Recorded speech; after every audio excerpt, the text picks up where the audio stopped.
ठाण्यामध्ये राज्य पोलीस क्रीडा स्पर्धेचे उपमुख्यमंत्री एकनाथ शिंदे यांच्या हस्ते उद्घाटन। यावेळी मंत्री प्रताप सरनाईक, राज्यमंत्री योगेश कदम आणि पोलीस महासंचालक रश्मी शुक्ला उपस्थित होत्या।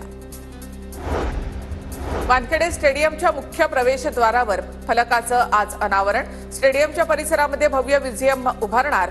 शरद पवारांच्या हस्ते म्युझियमचं भूमिपूजन संपन्न। नाशिक जिल्ह्याचं पालकमंत्रीपद भाजपकडे राहणार। गिरीश महाजन नाशिकचे पालकमंत्री होणार। TV9 मराठीला सूत्रांची माहिती। तर शिंदे दादांनी एकत्र बसून रायगडचा तिढा सोडवावा अशा सूचना सूत्रांची माहिती। नाशिकच्या पालकमंत्रीपदासंदर्भात मुख्यमंत्री निर्णय घेतील। मुख्यमंत्री उपमुख्यमंत्र्यांचा निर्णय आम्हाला मान्य असेल।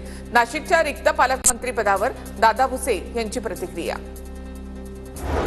स्थानिकांच्या मनातील भीती दूर केल्यानंतर वाढवड बंदर पूर्ण करणार। वाढवड बंदर हा देशाला पुढे नेणारा प्रकल्प।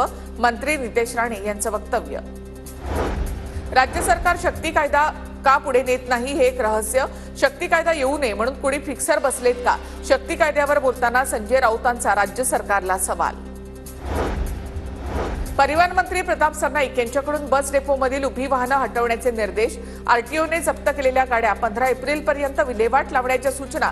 तर एसटी महामंडळामध्ये IPS अधिकारी नेमावा, सरनाईक यांची मागणी। अत्याचारासारखा भयानक गुन्हा करणारा एक लोकल गुन्हेगार अद्यापही सापडला नाही हे न पटणारं आहे। आमदार रोहित पवारांचा सरकारवर निशाणा। पुण्यातील शिवाजीनगर बस स्थानकावर पोलीस बंदोबस्ताची मागणी। स्वारगेट बस स्थानकावरील अत्याचाराच्या घटनेनंतर शिवाजीनगर बस आगार प्रमुख अलर्ट मोडवर। वीज वितरण कंपनीच्या सक्षमीकरणासाठी मंत्री समूहाची बैठक। मुख्यमंत्री देवेंद्र फडणवीसांच्या उपस्थितीमध्ये बैठकीला श्रीपाद नाईक, व्ही सेंथिल बालाजी, हिरालाल नागर उपस्थित।